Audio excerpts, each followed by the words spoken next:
I'm going to present our work on another different language, as Professor Winton says in the morning about Hebrew. So I would like to present our work on building the Bulgarian Sign Language Dictionary, which is at the moment focused on crisis management terminology. And as you can imagine, our work stemmed from the coronavirus crisis, where some of the most pressing problems in the society became very evident. The Bulgarian deaf community is very heterogeneous, and the individual specific of language development, the modes of communication, the preferred language of the sign language users. These are all factors that influence the level of language competence in both the Bulgarian spoken language and the sign language. And these are factors that influence the level of communication, the quality of communication and information that these people received during the times of crisis. And although there were regular government briefings supplied with sign language interpreting, some of it was not very well understood by the deaf people, and some problems with the language, both the level of language that they used and the standardization problems of the language became very, very evident. And so far, there are no electronic or freely accessible resources on Bulgarian Sign Language. So this made our task very difficult. We've been working on the Bulgarian Sign Language for a few years now, trying to build resources that eventually will lead to us being able to process it automatically, but we are a very long way to that point. So about sign language communication in times of crisis, just a few words. Situation of crisis, as I mentioned, the coronavirus, but also we can have a situation where there is need for evacuation, natural disasters, and so on. And at that time, the precision and punctuality of the messages that are being delivered is very important, and also the language used needs to be understood over the whole territory of Bulgaria, because these are like government delivered information, so it needs to reach all of the sign language users. Ideally, sign language users we will see bimodal bilingualism. So they will be able to use spoken language, at least in its written form, and sign language. But actually, that's the case with the balanced type of bilingualism. But in Bulgaria, we observe the unbalanced sort of way, where some people prefer spoken language and they use spoken language very well, and other people who are on the other side of the diagram, so they use preferably sign language, and they have a lot of difficulty using spoken language, using Bulgarian, even in its written form. The two modalities allowed for parallel speech and signing, which is very often used, but actually it's not very efficient as a type of communication. And one of the reasons is just what I mentioned about the unbalanced sort of bilingualism. So this type of sign Bulgarian, it's used mostly, it's useful mostly for people who are can use spoken language quite well.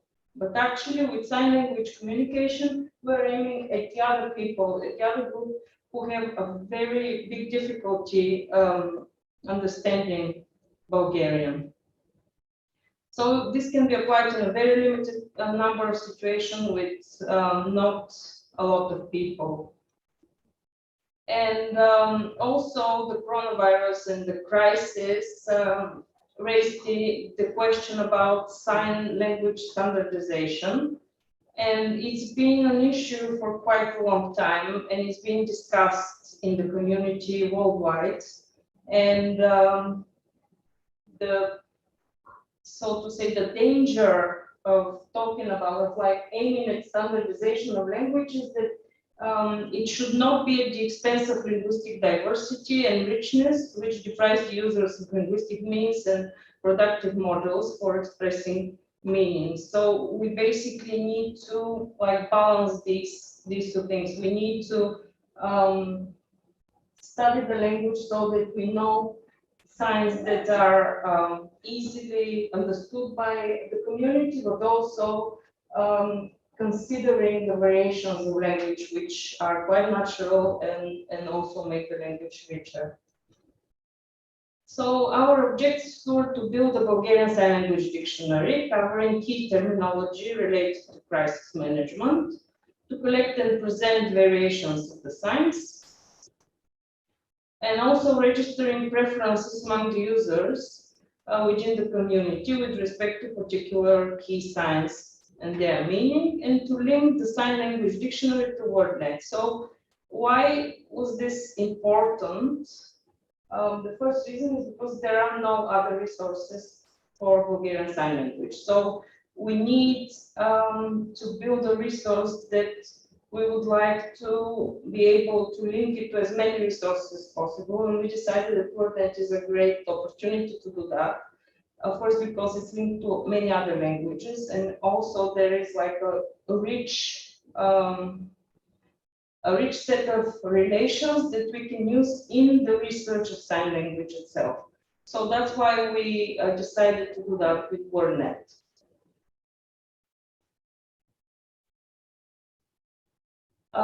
So many of the dictionaries that are available included the new concept. Many of the large websites that have sign language dictionaries for other languages, not Bulgarian, they start including more and more signs that are new for the community based on the crisis with coronavirus. And also various initiatives were started to provide additional information aimed at deaf people, not only for English and other languages, but for Bulgarian as well. So, so we joined this initiative actually, and we started creating resources mostly aimed at children, but also some information that is aimed at adults, which served us with an opportunity to see what the problems are in delivering information in a consistent way and in a way that people can understand.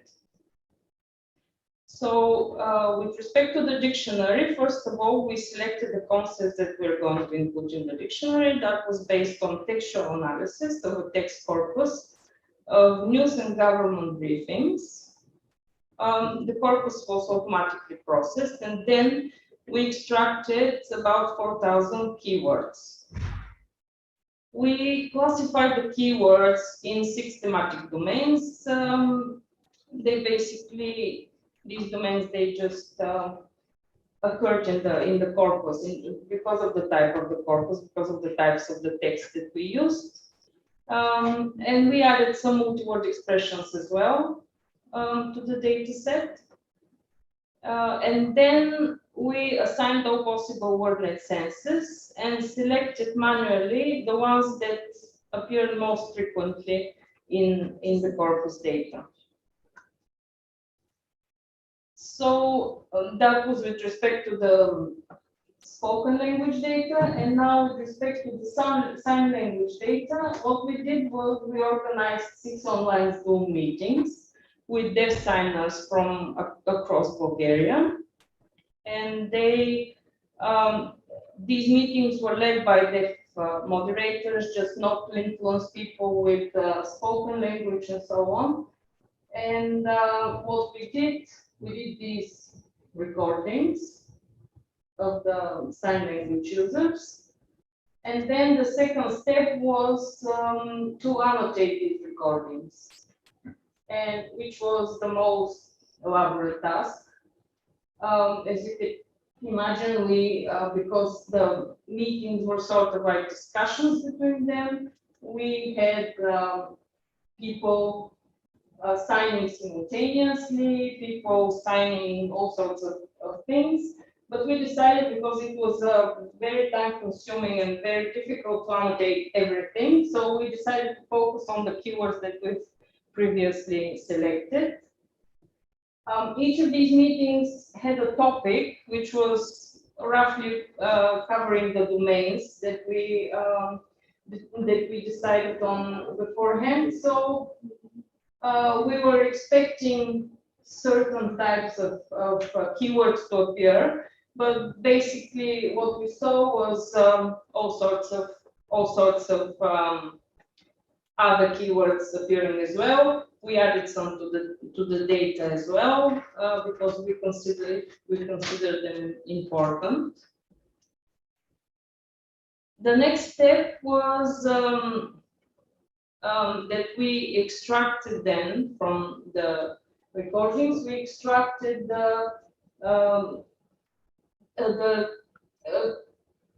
not sentences, but just the pieces of videos that contain these signs, and we analyzed them. We basically annotated them further, and we also counted them. I mean, we counted especially the variations. If for one concept we had more than one sign, then we counted how many of those appear in how many users, how many of those were used by how many users.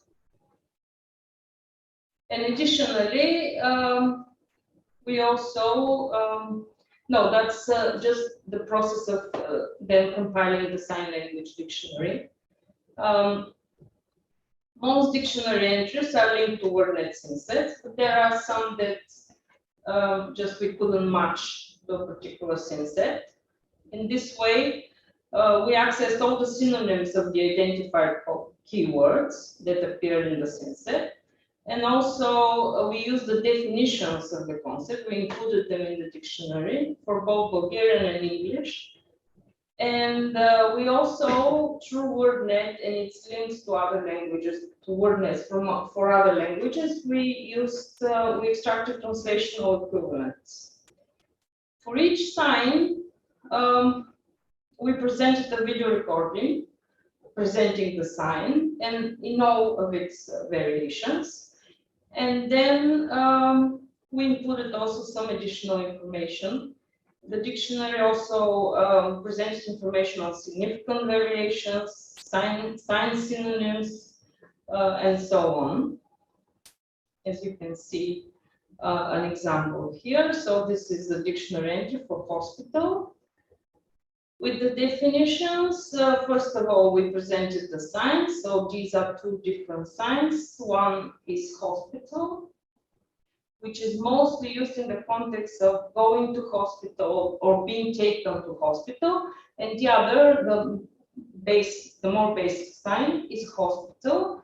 And also we included these buttons at the bottom of the dictionary where users can actually say, I approve this sign or I don't, because we don't have such information for Bulgarian. Even if someone used it in some context, it might not be accepted or understood by users from across the country. Then we used, as I mentioned, the definitions from WordNet, synonyms, which is also helpful for deaf users to see different synonyms of the basic word. Bone is a hospital, everyone would know that, but if in some text someone uses another synonym, they might not understand it, so that might be helpful for them. And also what we included was similar signs, but with different meanings. So also words, okay, other words that are covered by the same sign and similar signs with a different meaning. So for example, the same sign as bolnica also would mean admit to hospital. And also, in some cases, would mean quarantine. So that would be from the cross that years ago was put on the door, so quarantine. And also, we included words that are derivationally related to the words in Bulgarian, but use a different sign. So we would expect that hospital would be related to sick, bolnica, bolen, but it's not. So sick is a completely different sign.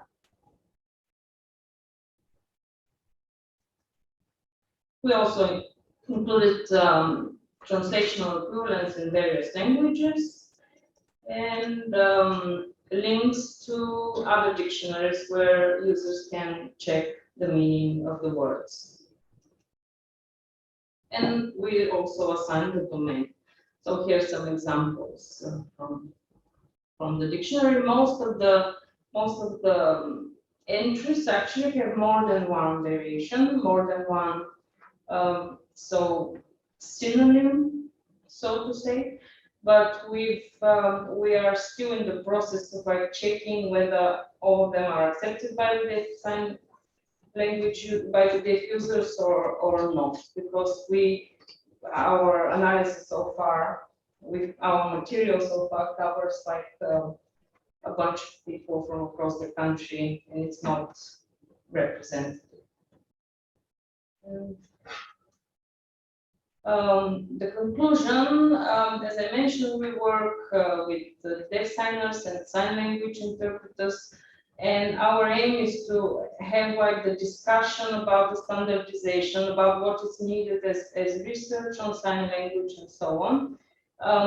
Future work on the dictionary focuses on adding new features, such as textual descriptors of sign components. So what's the hand shape, where's the palm facing, and so on. These are features that describe the signs and would enable eventually their automatic processing.